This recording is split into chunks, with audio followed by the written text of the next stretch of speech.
very much for inviting me back, and as I say, I'm talking to you about the women of 1916. This talk really has been based on a 4-part radio programme which I researched and presented a number of years ago called Songs of Caged Birds, and over a period of years I have perused the diaries and the graffiti and the autograph books of the women prisoners in Kilmainham jail, so it became a labour of love for me really to uncover the hidden stories of many of the lesser known women. And thankfully we're now all a bit more acquainted with women's following on this year's commemoration to research the history of the women, and the response I got was, what women?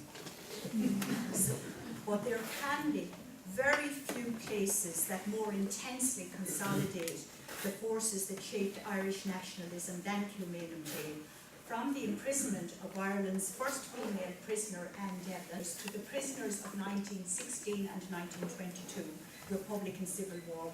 Kilmainham jail is a powerful symbol of Ireland's road to political freedom. The almost universal references to the men of 1916 soldiers that mask the role that women played in the liberation of the state. But the rebellion didn't just happen, you know, as it were out of the blue into the first 16 years of the century. Because during the late 1800s, the people of Ireland experienced an exciting and stimulating cultural revival. There was a new awareness and a raised consciousness and pride of what it meant to be Irish. We had the foundation of the GAA in 1884 and the Gaelic League and the Celtic Literary Society in 1893. The rules of the Celtic Society and some of the others, of course, prevented women from joining, although they were permitted to attend at the end of the meeting. The Irish Volunteers, founded in the Rotunda Room in 1913, were decidedly men only. So women living then, even if caught up in the excitement of the Gaelic revival and sharing in the firm hopes of an Irish Ireland, had nowhere to go with their unique talents. But in 1900, the determined and irrepressible Morgan found the perfect solution. She established her own national movement to inspire the previously banished women. Inine na HÉireann was founded in 1900, the aims of which were the complete independence of Ireland, the revival of the Irish language and Irish games, and the restoration of Irish customs. And many who joined were young working women who discovered unprecedented freedom. They had their own newspaper, Bal na HÉireann. Helena Maloney worked on it as an editor, and the masthead was designed by Countess Markovich. She was then Gore Booth. Women and men of literary distinction contributed to the paper. It became known as the ladies' paper that all men read.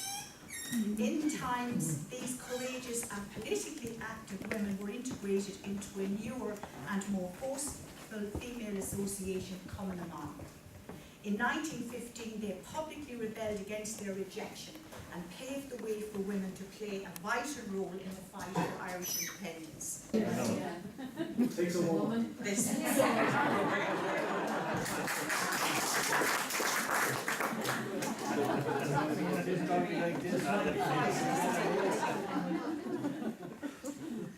There were many shades and variations in the loyalties that permeated Irish life in the run-up to the First World War.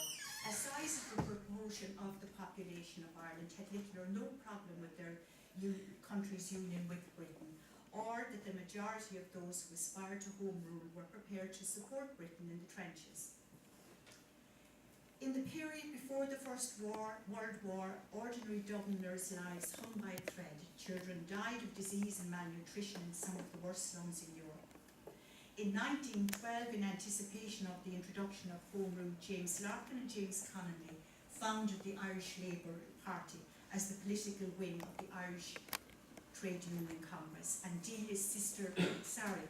Larkin's sister Delia, a journalist and actress, founded the Irish Women's Union in 1911. So the labour movement in Dublin began to gather strength, and the employers united in their opposition to trade unions. And of course, you know about the lockout and the outcome of the of the lockout, which was horrific. Despite some of the aid sent by the British Trade Union Congress, the employers were supported by the police and church, and having held out for 6 months, many of them, 20,000, were starved into submission. And of course a number of men and women were injured, and that's for another story. Some were killed when police baton charged the crowds. As a result, a workers' militia called the Irish Citizen Army was formed, and it remained in existence after the lockout concluded, and by 1916 its purpose was redefined. And the labour struggle attracted a lot of women when employers locked out the union supporters, people like Lena Maloney, Madeleine French-Mullen, Markovich. Many of them came to the aid of unemployed workers and their families, providing soup kitchens and working down at Liberty Hall. Many of them joined the Irish Citizen Army, which was, as I said, founded for the protection of workers. And James Connolly was one of the founders. He ensured that women were treated equally, always in the movement. Common Amon was set up as part of the Irish volunteer movement, and it amalgamated with Inini Nahiran in May 1914 and became the main women's organisation in the country.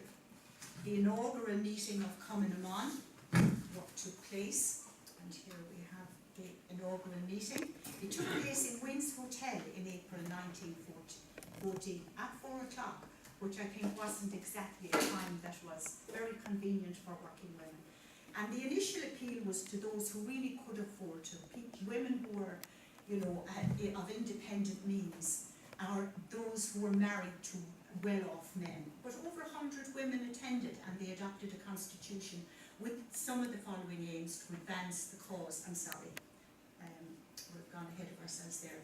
To advance the cause of Irish liberty, to organise Irish women in the furtherance of this object, and to assist in arming and equipping a body of Irishmen for the defence of Ireland, among other things. And then there was a provisional executive formed on that day. Many of them were relatives of men you would know at the time: Agnes MacNeil, Nancy O'Reilly, the poet Horry Collum, his wife Eva was very involved, Kathleen Lynn, Madeleine French-Mullen, women whose names percolate through to the next phase in history. Common Amon's development was as rapid as that as the volunteers. In many ways, one organisation was a shadow of the other. For example, the 4 Dublin branches of Common Amon were attached to 4 Dublin battalions of the volunteers.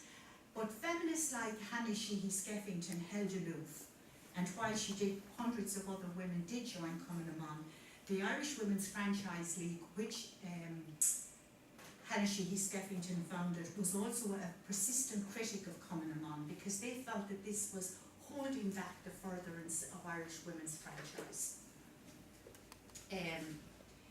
They also believed it was a retrogressive step. But however, there were 63 branches of Common Amon having over 100 members by October. And then, of course, members adopted their own unique green uniform. They had their slouch hat, their banner and badge carried the motif of a rifle with the initials of the organisation intertwined.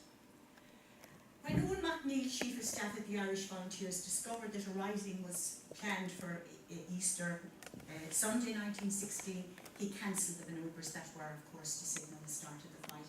The military council planning the rising was then obliged to dispatch couriers around the country, and this task was mostly given to the women, mainly because they could travel more freely than the men, but the danger of arrest was still high. Teenager Eileen O'Hanrahan, she was the sister of Michael, who was executed for his part in the rising. She posed as an adult dressed in furs and delivered his dispatch to Enniscorthy. Julia Brennan was sent to Dundalk, Mary Perlows to Cork. Chris Caffrey was one of the women who was arrested, and by the time she was strip searched, she had eaten the dispatch. The role of Common Amon members was, of course, confined to 3 areas. The areas of cooking and dispatch carrying and nursing, whereas and communications with the leaders of in the GPO was largely maintained through the efforts of the women. And not only did they carry the headquarters to and from, messages to and from headquarters to all the outposts, they also got through British cordons with food and ammunition hidden in their clothes. But the women of the Citizen Army Corps had a different experience from the frustrations suffered by common man. Their roles were allotted well in advance, and when they assembled together with the men on Easter Monday, they were told by Connolly that they were now all members of the Irish Republican Army. And shortly before the main body marched off to join the volunteers, a small contingent under the command of Sean Connolly left to launch an attack on Dublin Castle, which of course was the symbol of British rule. The women were all given revolvers. Helena Maloney carried her own. Both women and men took part in that charge upon the gates of the castle, and of course, eventually, having failed, they occupied City Hall. When Connolly was injured by a sniper's bullet, Helena Maloney sent an urgent request for medical assistance, and Markovich, who was now a lieutenant of the Irish Citizen Army, drove with Dr. Kathleen Lynn to City Hall, where Dr. Lynn administered to the dying man. Meantime, Markovich continued the work of delivering medical supplies, and when she arrived in Stephen's Green, the hard-pressed Michael Mallon appointed her his second-in-command, explaining that MacNeill's calling off of the volunteers had left him short of men. At most, the numbers in the Green totaled 138, of which 15 were women. Passers-by were confronted by the awesome sight of the 48-year-old Markovich in full military uniform, revolver in hand and a cigarette in the other hand, with a hat and with plumed feathers on her head, supervising the first aid post in the summer house in Stephen's Green, was the calm and capable friend of Kathleen Lynn, Madeleine French-Muller.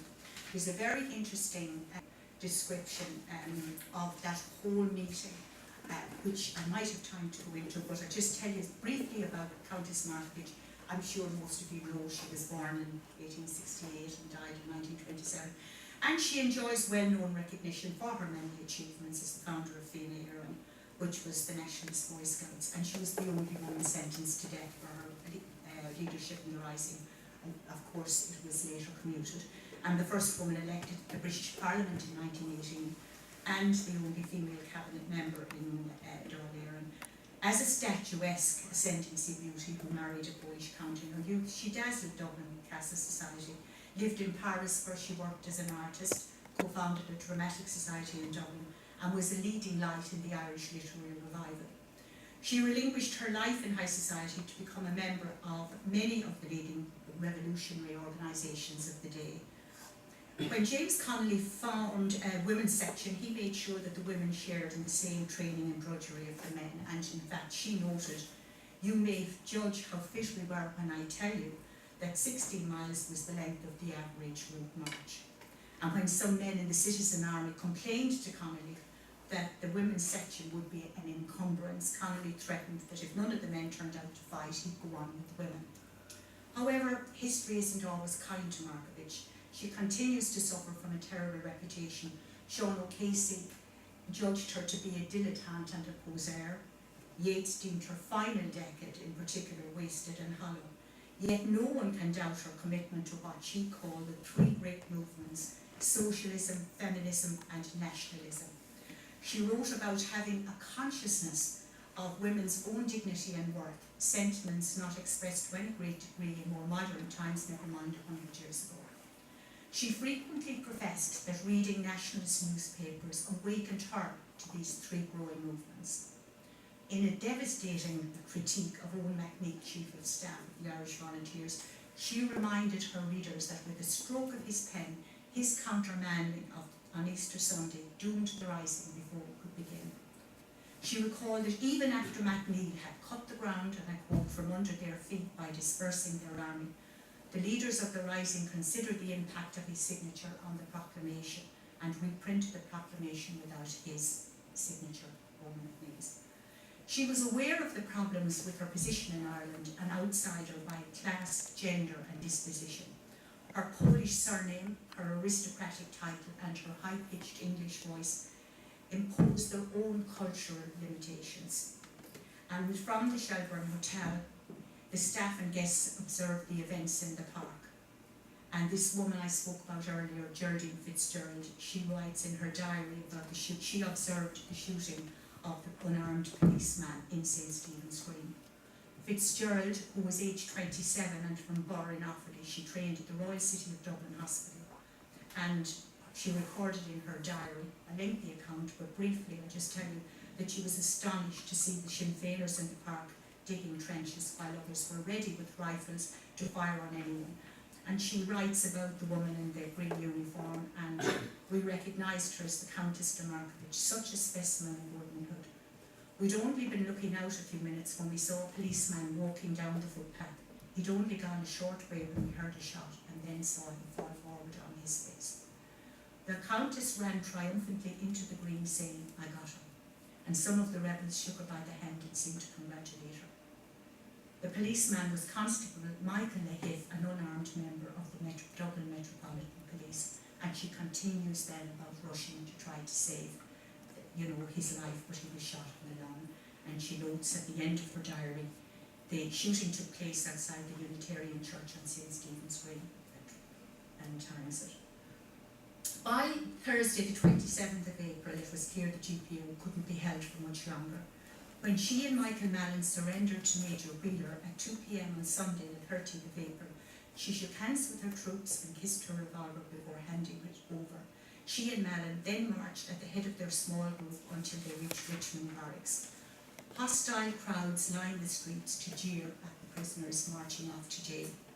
And then, of course, we know the outcome. There were 60 leaders to be executed. 1,800 were interned.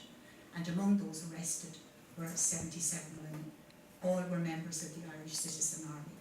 Markovich and the other women in Kilmainham heard the volume of shots when the men they had known so well were executed.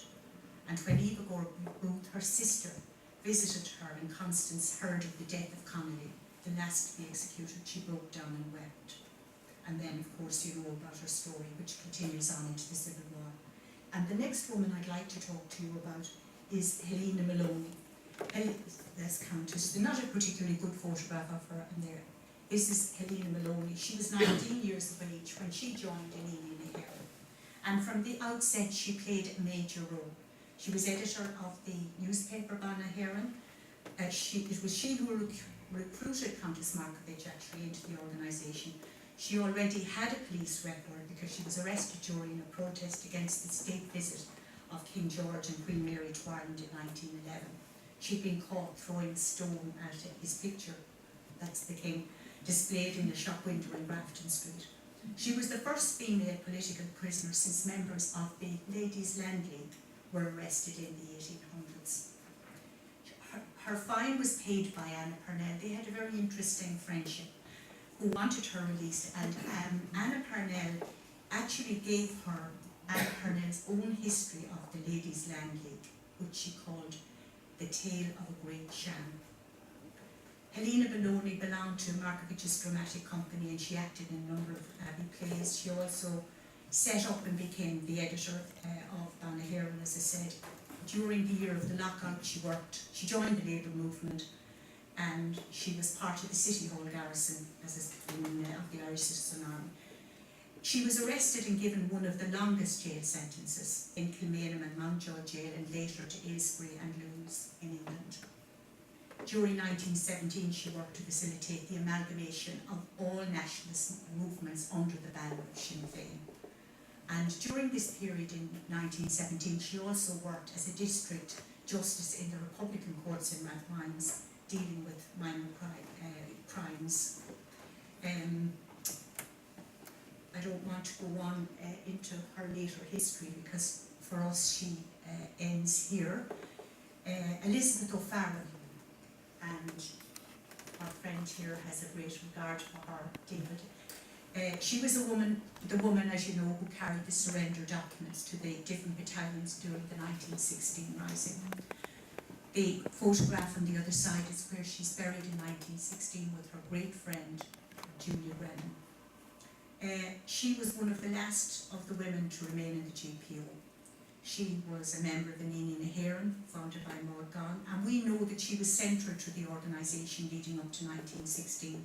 She was chosen by the leaders of to be one of the couriers sent around the country to countermand MacNeill's cancelling of the manoeuvres on Easter Sunday. She joined the GPO with her lifelong friend Julia Brennan under James Connolly of the Irish Citizen Army. And of course the Irish Citizen Army had their own independence. When the rebels left the GPO, O'Farrell was chosen to carry the message of surrender to the British Army post at the top of Moore Street. O'Farrell left the building at 12:45 carrying a white flag and wearing her nurse's uniform with the Red Cross insignia on her front and on her arm.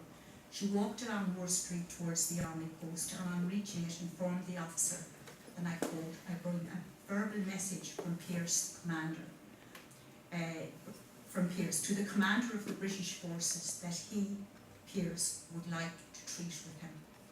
That officer then turned to another and ordered him to cut off the Red Cross insignia from her clothes and to search her in case she was a spy. The search yielded 2 pairs of scissors, some bread and cake. At this point she was deemed a prisoner and was held for about an hour until Brigadier General William Lowe arrived. O'Farrell repeated the message of surrender to Lowe and he responded by ordering her to return to Pearse and inform him that Brigadier General Lowe would not treat with him until he made an unconditional surrender. He added that if she didn't return within a half an hour, hostilities would continue. A written note to this effect was given to her and the note read, "To Patrick Pearse, 29th of April 1916. A woman has come in and tells me that you want to negotiate with me. I am prepared to receive you in Britain Street at the North End, provided that you surrender unconditionally. You will proceed up Moore Street accompanied by the woman who brings you this note under a white flag." The leaders of the rebel army discussed the situation and sent O'Farrell back up Moore Street with their reply. Apparently Lowe was angry because she was half a minute late. She didn't know what was in the note, but when Lowe read it, he sent her back with a verbal message to Pearse that if she did not come back accompanied by Pearse and Connolly on a stretcher, he would resume hostilities. After receiving this message at about 3:30, Pearse, accompanied by O'Farrell, walked up the street and surrendered to General Lowe. After the surrender of the GPO, Lowe decided to use O'Farrell to deliver the surrender to the other garrisons. She walked from Moore Street through Parnell Street and Capel Street to take the order to the forecourts. She was challenged by British soldiers several times and had to retrace her steps. Captain de Courcy Wheeler was detailed to accompany her to the forecourts where Commodore Daly accepted her order to surrender. It was now 7:15 and she was taken to a building owned by the National Bank at the corner of Sackville Street and Parnell Street to stay overnight. And from her window there she could see the 400 volunteers who had surrendered that day in the grounds of the Rotunda. And Julia Grehan and Winifred Carney were among them. The following morning at 8 a.m. O'Farrell's solitary journey began again. She walked to the College of Surgeons where Margaret was surprised and refused to allow her to talk to Malin, who was sleeping. However, she accepted the surrender as leader of the garrison. Following this surrender, de Courcy Wheeler refused to accompany O'Farrell past Fort Bridge because there were too many railway lines and he would be exposed to enemy fire. British soldiers who were lined up across the top of Westland Road screamed at her to go back, but she kept on going, quote, later, waving my white flag in the paper. She walked down Hollow Street into Harmony Row and under the railway bridge at South Brunbridge Street. When she finally located the dispensary building on Barrow Street where De Valera was, it was so heavily barricaded that she had to be lifted over. De Valera was shaving when she was taken in, and initially he thought the whole thing was a hoax. But by the time some of the volunteer friends came in, he realised I was to be trusted, quote. However, he refused to accept the order to surrender because he would only take orders from Commandant Thomas MacDonagh, his immediate superior officer, leaving O'Farrell to muse later, "After all my trouble in finding him, I had to go off again." She returned towards the city to report to Wheeler, who escorted her to the garrison at Jacob's Factory, which was under the command of Thomas MacDonagh. De Courcy left her again at Bride Street and she walked alone through the firing line to the factory.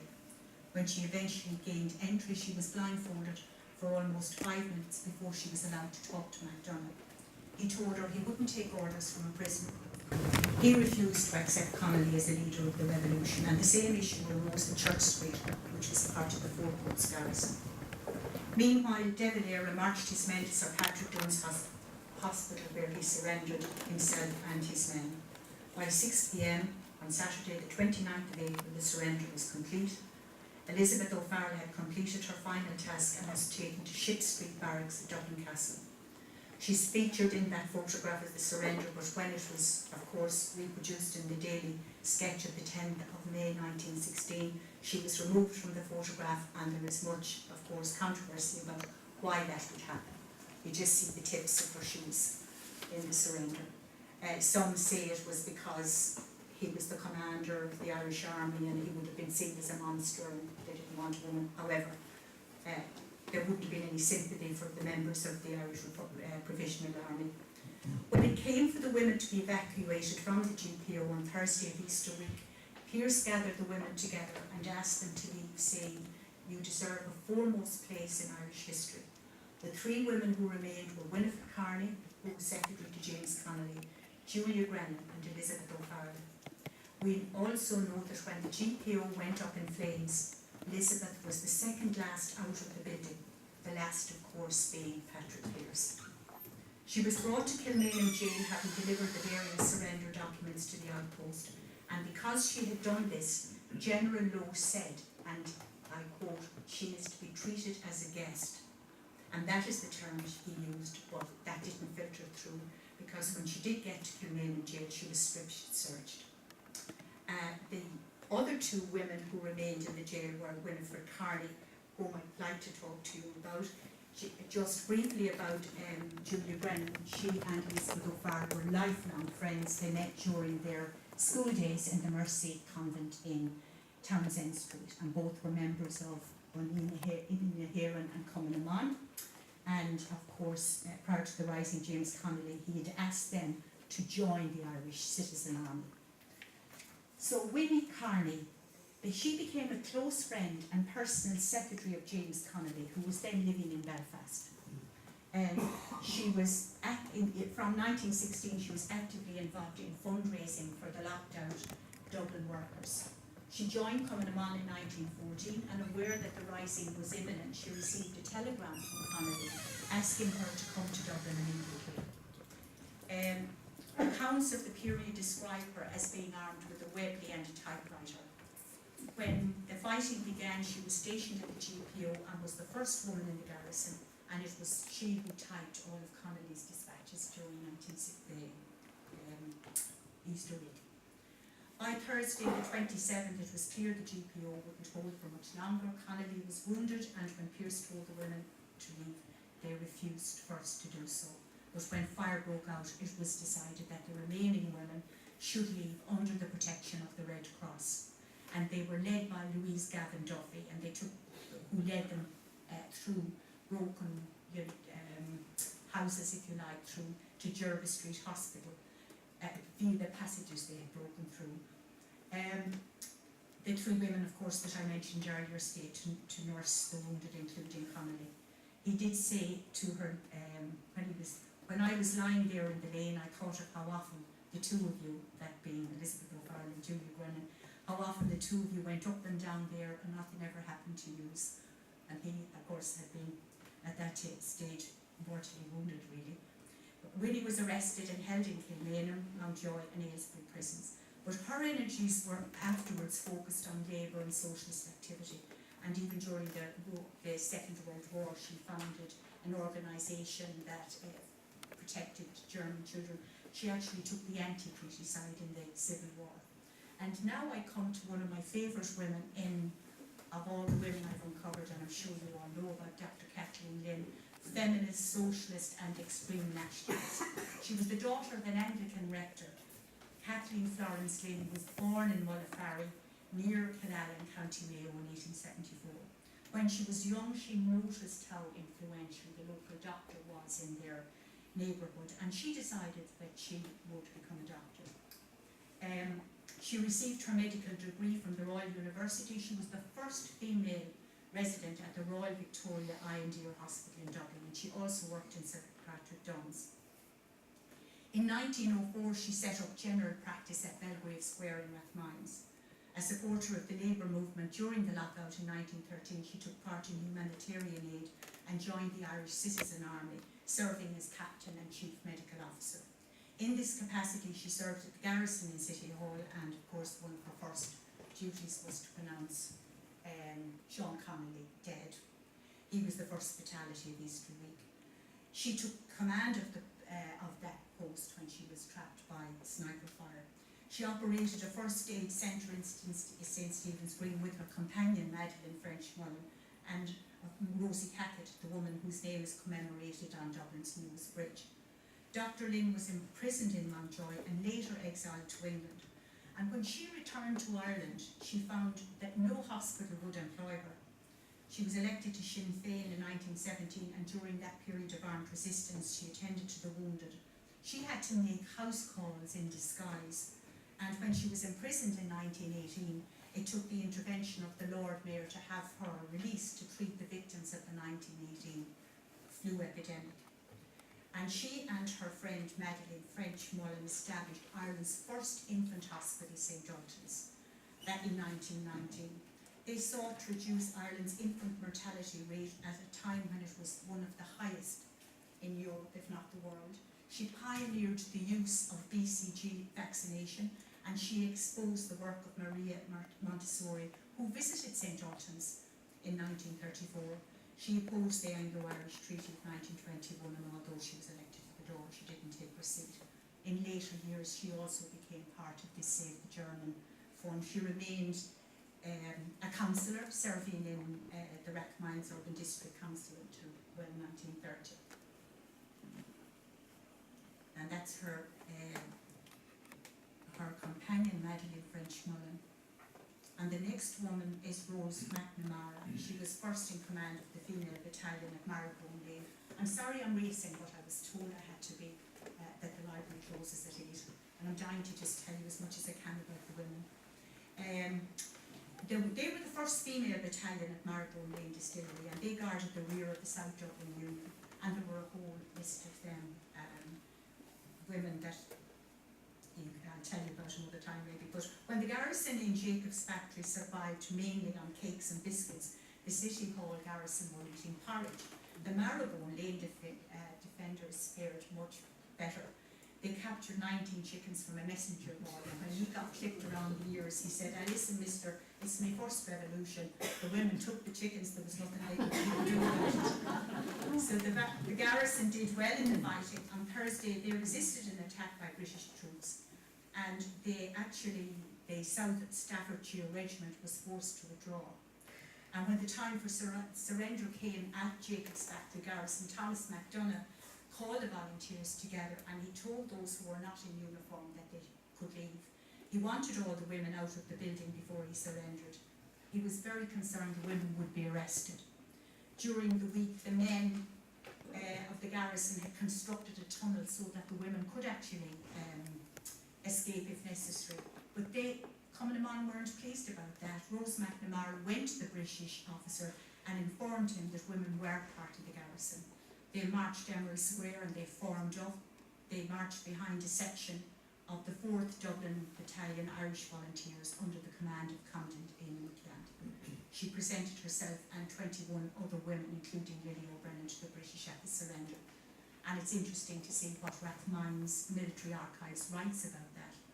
You know, the women of the garrison could have evaded arrest, but they marched full deep in uniform. It's there in the archives for those who want to pursue it. The anger of the people towards those who had taken part in the rebellion was heightened by the fact that the rising had taken place while there was a war on, a war in which many Irishmen, in particular Dubliners, were involved. By the end of 1915, there were at least 85,000 Irishmen enlisted in the British Army, and 16,500 of those men were from Dublin.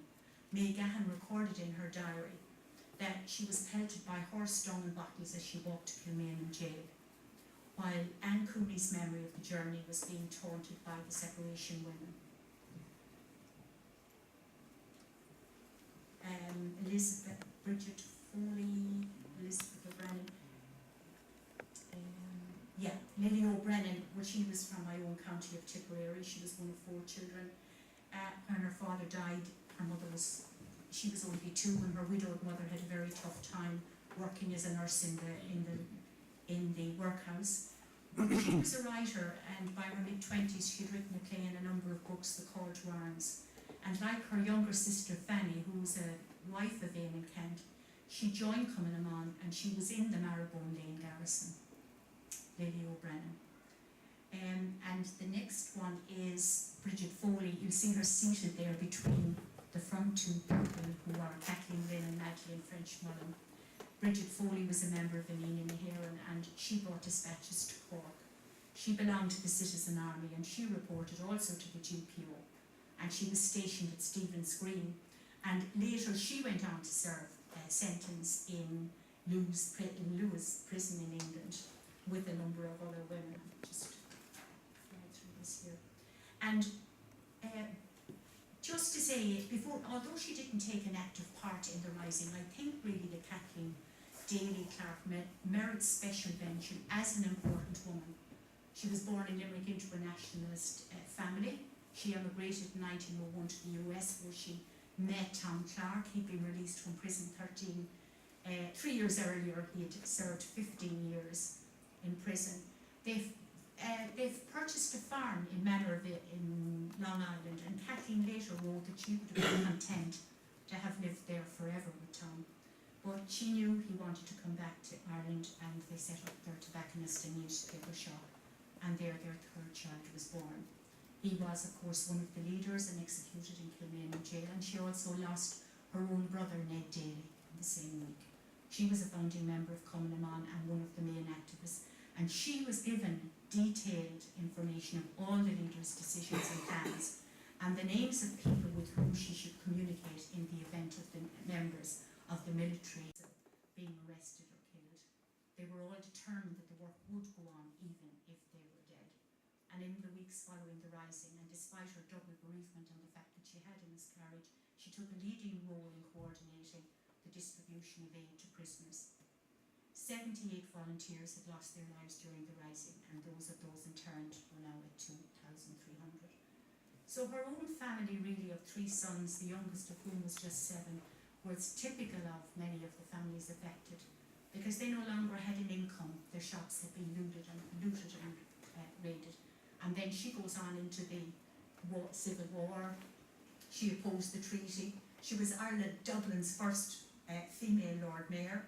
She left Ireland then to live with her youngest son Emmett in Liverpool, and she returned in 1966 for the 50th year celebrations. She's buried in Liverpool, and she was given a state funeral and is buried in Dean's Grange. Now, this woman, May Gibney, was one of the women of the rising. She joined the GPO garrison. She wasn't a member of a Republican organisation at the time. She just went down because she knew one of the fellas down there. She asked to be allowed to remain, and she did. She was a very beautiful woman. She was imprisoned in Kilmainham during the Civil War, but she was engaged to Dick McKee, who was killed in Dublin Castle during the War of Independence, and she later went on to marry this man called O'Neill. And on a personal note, those of you who heard my talk about Civil War women will probably remember, I told you this little story, that May's daughter, Sally Smith, who was the eldest of her children, she became a well-known artist, and she became artist in residence in Kilmainham jail. And on the night of April the 27th, 1999, Sally, Niamh O'Sullivan, who was the archivist in Kilmainham jail, and myself spent the night in the jail. We lit night lights and we remembered the many women. I was in the depths of my research at the time. We remembered all the women who were in prison there. And Sally spent the night in the cell where her mother, May Gibney, had spent so many months during the Civil War. Sally died in 2010, and I treasure the memory of that night, and the 2 women, we wrote lovely notes to each other in the dawn, in that early dawn. Next is Nellie Gifford, and you all know about the famous Gifford family. There were 12 children standing around, not at all the kind of traditional background that you would imagine who would become Republican. And Nellie was really the only one of the Gifford girls to take part in the rising, although her sister Grace was engaged to Joseph Plunkett at that time. She was a founder member of the Irish Citizen Army. She was a member of the Stephen's Green Garrison. She was in charge of the kitchen in the College of Surgeons. And it was she who accompanied the disguised trade union leader Jim Larkin into the Imperial Hotel on Sackville Street, posing as his niece when he gave his famous speech that resulted in the lockout in 1912. So she was imprisoned in Kilmainham jail after the rising. She shared a cell with Julia Brennan and Winnie Carney. And she was just a few cells away when her sister Grace married Joe Plunkett in the tragic wedding ceremony just a few hours before his execution. And then we come on to the very well-off looking Ryan family. They were all from a farming family in County Wexford. All were very well educated, studying abroad, achieving degrees. And the evidence on which some of them were arrested, some of the girls, is very arbitrary, because Nell wasn't even in Dublin during the rising, but she was arrested because she was found to be in possession of correspondence with extreme Sinn Féiners such as Sean McDermott. Her sister Mary Josephine, who was known as Min, was McDermott's girlfriend, and they had gone to visit him the night before his execution. They were active members of Cumann. Min went on to marry, just for those of you who remember, Richard Mulcahy, Chief of Staff of the IRA, who supported the treaty. Kit married Sean T. O'Kelly, who opposed it, as did Nell and Phyllis. Nell was arrested in Wexford and held in Kilmainham jail. After over 30 days on hunger strike, she was released. 2 years after her sister Kit's death, Phyllis became Sean T.'s second wife and was known as Phyllis Fanny Kelly. She became First Lady on the election of Sean T. as President in 1945. Just a bit of historical thing. Not all of the women who were involved in nationalist organisations were so successful, if marrying well is a criterion. Many of the women who were involved lost their jobs. There's a whole list, many of them. Mary McSweeney, who didn't take an active part, she's the sister of Terence in Cork. She was arrested in her classroom in Cork, and she hadn't played any part in the rising, but she went on to be very influential later in what she was involved in. Sheila Humphreys, I finish up, is a woman who couldn't be described as rank and file. Like many of the other women, she was very well educated and a prominent member of Cumann. And even more unusually, she was in prison with her mother. Sheila's mother, Nell, was a sister of the O'Rahilly, and when she married David Humphreys, he was an eminent eye surgeon, they settled in Limerick, and he died when the family were very young. So they moved to Northumberland Road, where Anna O'Rahilly, who was their aunt, lived, and she was a great member of the Gaelic League, and Anna also contributed large amounts to Pearse's Scullion, and of course they contributed to various nationalist causes, and she, even after the Civil War, remained a committed Republican. You know, she was continued to be active in all spheres of public life, on all sorts of committees, took part in campaigns promoting the use of the Irish language. And she lived actually on the wall of her cell. It was very striking. She was a leader among the women, really, and it's why I chose it for my opening slide. Men and measures may come and go, but principles are eternal. She was an idealistic woman, and I think it's a way to sum up Sheila Humphreys. So how are we going on? Are we near the end? Can I go on? All right. Just to Grace Gifford, I probably, you know about her, really, don't you? You do, yeah. Well, it was very sad, really, the aftermath of all the involvement. She was very involved. I'd urge you to look and see some of her caricatures. They're simply wonderful. Social commentary, and she was a very talented artist. I have some of her copies of her caricatures, and they're very worthwhile. She lived, never remarried, of course. She converted to Catholicism. I spoke in 1998 with Teresa O'Connell. She was then 99 years of age. She was known as Tessie, and she was the second youngest of 11 children born to a staunch nationalist family in Claredangle. Her older sister Kathleen actually was De Valera's secretary, and she said, her story now belongs in the Civil War period, but she said that Kilmainham jail was a soul-destroying place, and it's worth saying that it presented a grim and forbidding picture to the arriving 1916 women, because it was made worse by the fact there was no lighting or heating. because the gas supply had been turned off. And having spent a night there, even knowing I could have probably lit a candle, very scary place. And the fact that many of the women knew each other well and were able to share cells probably made it a bit easier. Margaret Roche was held in solitary confinement and she wasn't even allowed to exercise with the other women. So eventually the women of the rebellion were all released, and it proved to be a very difficult time for them. They participated shoulder to shoulder with the men, suffering imprisonment and other hardships.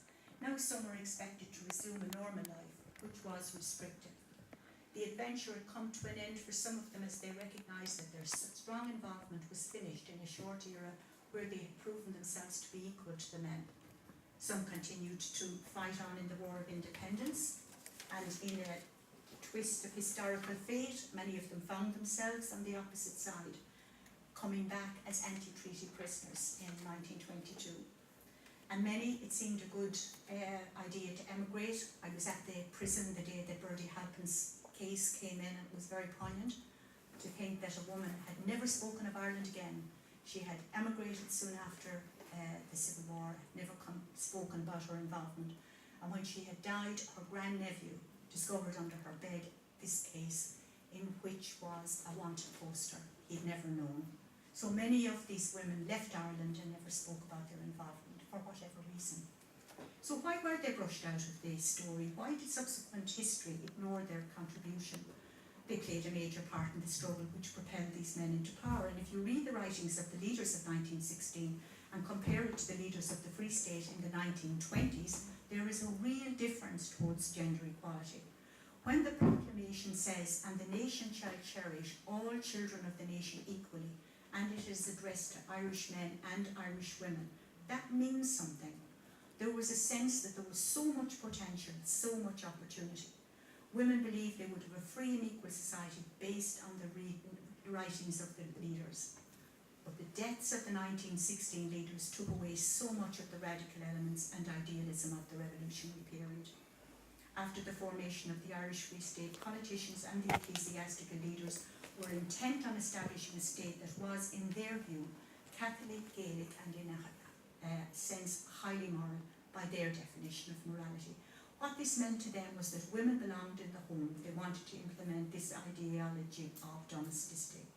Nationalist women had been exposed to and participated in nationalist politics, and while the Free State government wanted them to retire to their homes, have children, and maybe do some volunteer work, some nationalist women didn't want this.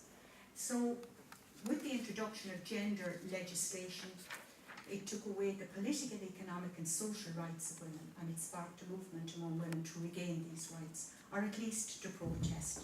Women like Hannah Sheehy Skeffington, Mary Kettle and Jenny Weiss Parr, Con Markovich, they all took on the role of political agitators and held the government accountable.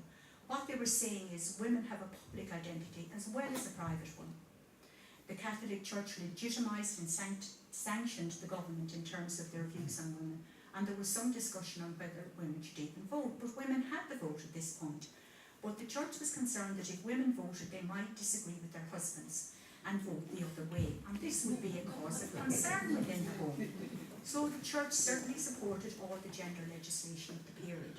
There's a whole progression of legislation which impacted right up into our lives. The marriage bar was only repealed in early 1970s. Contraception and divorce, more than ever the legal aspects, there's a lingering ideology that says women belong in the home. What we can't lose sight of is that numerous women worked, and they worked because they had to.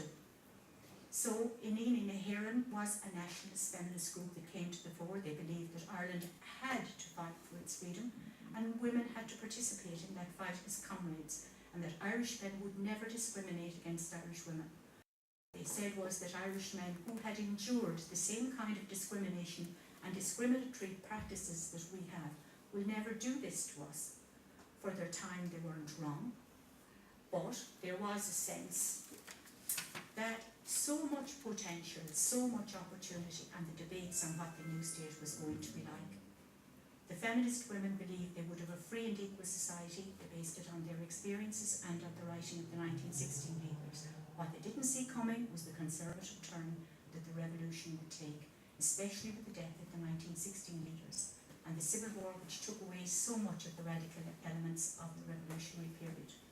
So as the momentum gathered to a sustained collective act of remembering 1916, the work of some of these women and girls was written into our nation's story. It lifted my heart to see Dr. Kathleen Lynn and Elizabeth O'Farrell's images on the new 72-cent stamp. There is new primary material coming to life, such as Monica Roberts' collection, St. John's Ambulance, Hidden Pages from 1916, and architects Thomas Westrop images. And it would all help to build a picture of the time which we can interrogate in new and imaginative ways. It's imperative for our fullest understanding of the Irish Rising to acknowledge and celebrate the vital role that women played in it. Thanks very much. Thank you very much, Margaret. Any questions for Margaret? There must be some question from the men now. Margaret, you wouldn't happen to know what clothing factories or where the uniforms were coming from, particularly on the women. You take that lady there now. Yes. You look over the uniform of some of them. It's actually tailored. You can see the tailor made. Yeah. It's really, really good compared to some of them. And you go to the museum and look at some of them. They're very rough. That's a beautiful one She there. came from a very wealthy I'm just wondering background. what was it clandestine that the uniforms were made under oath? There was factories, I know. There was the Leinster Clothing was around at that time, as far as I know. I'm not too sure McConnell Brothers went down, and then there was John Orland. But they would. I'd love to know how the uniform. I know. came I've about. never thought about it. Do you ever think? I thought about it a lot. Yeah. There are a couple of women that look at them now. They're not Yeah, then I know. dressed like Nell Humphrey, Sheila No, but you see Humphreys. that other woman, beautiful Is uniform. that one of Sheila Humphrey's not an IRA uniform years later?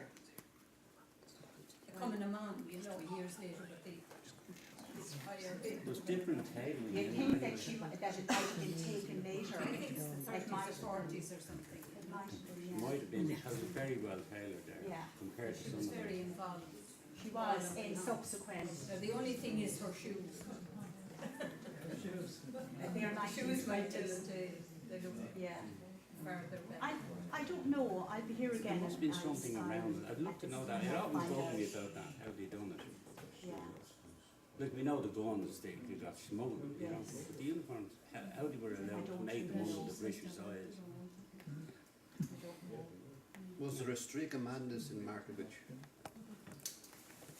Like she didn't need to shoot the policeman, she She could have didn't taken. know, and it comes up time and again. Yeah. Whenever I give talks, somebody people ask. Yeah.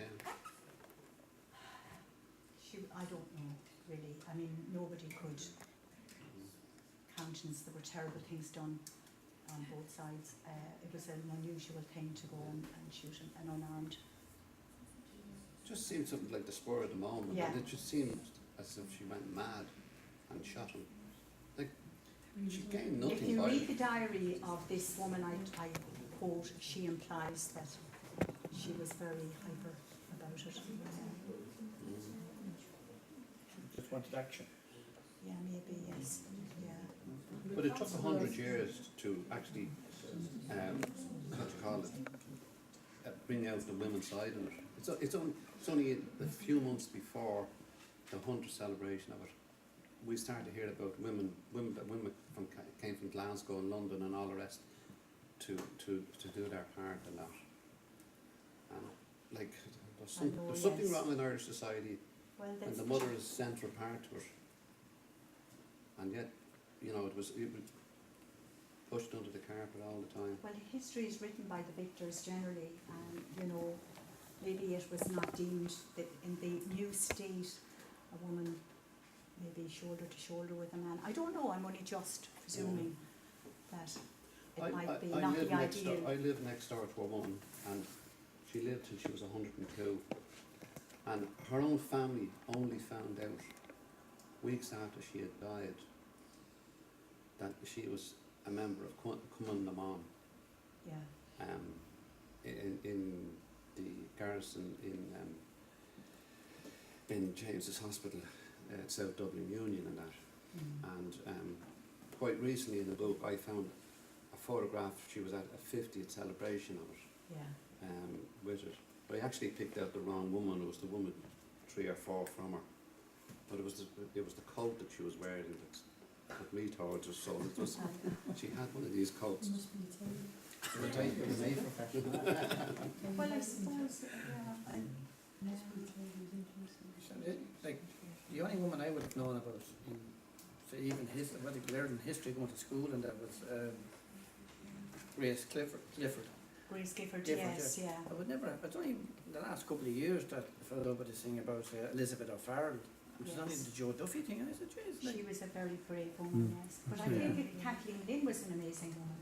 Yeah. She worked very hard, and it's terrible to think that having founded a hospital and put her life's work into it, that she was going round called She gave her house to an old girl as well. She which? She had a house in Glenmore, or she gave to an old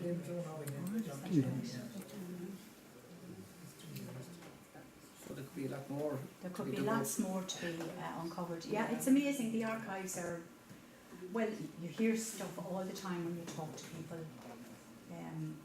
that they had aunts and granddaunts and never wanted to.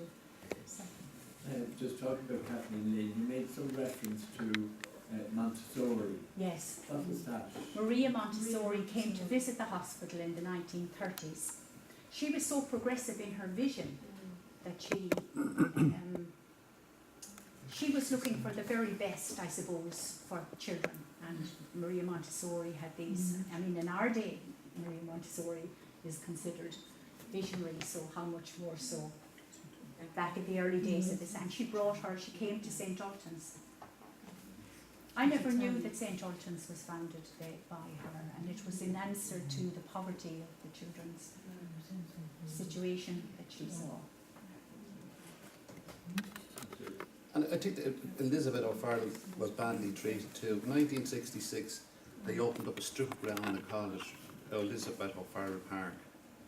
There, as you turn off the keys, it's locked. Nobody can go into it. There's not a seat in there that anybody can go in and sit down in it. And it, to me, it was one of these things. Oh, we'll rail this thing in, put in a few trees in it, put a plaque outside, and call Elizabeth O'Farrell Park. No kids can go in and play in it. There are hundreds of kids in that area, because I work down there, and nobody can go in there and play. And I think it's a total insult to the woman. You know, they could open the little park up there at Euston Bridge, and the Floozy and the Coozy and all the rest, and it's beautifully laid out. Same corporation, couldn't do the same down there, and I honestly believe it's because it's a working class area, and she was a working class person. And I think it's a total disgrace to the woman.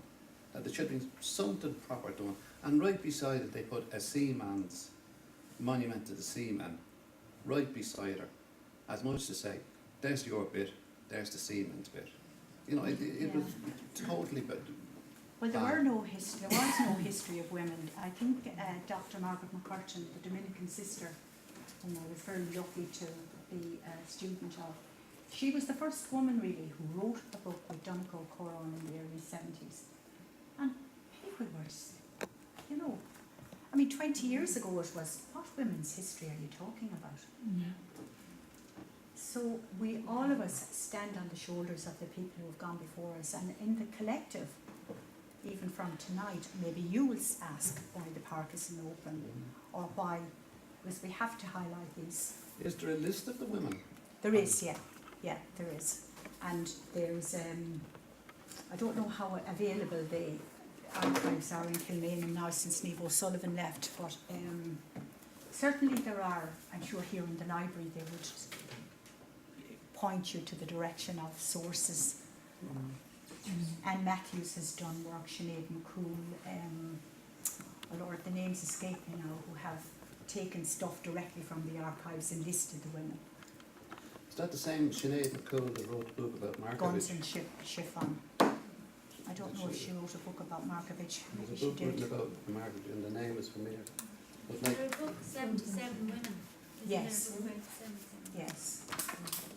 That's this year, I think. Yeah. I haven't read it. I just looked at it, I was in the barracks and it was just there, but I haven't got it yet. But Yeah. it was there.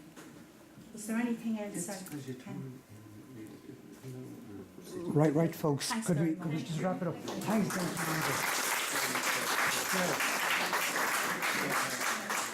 Before you go all rushing off to your other life, our next lecture is on Tuesday, the 11th of October, and it's life after the 12 locks. That's the first thing. Second thing is, if you're going on the outing, please sign at the back. And the third thing is, we need dosh. We depend completely on your voluntary donations. So anything over €20 won't be rejected. Thanks very much indeed.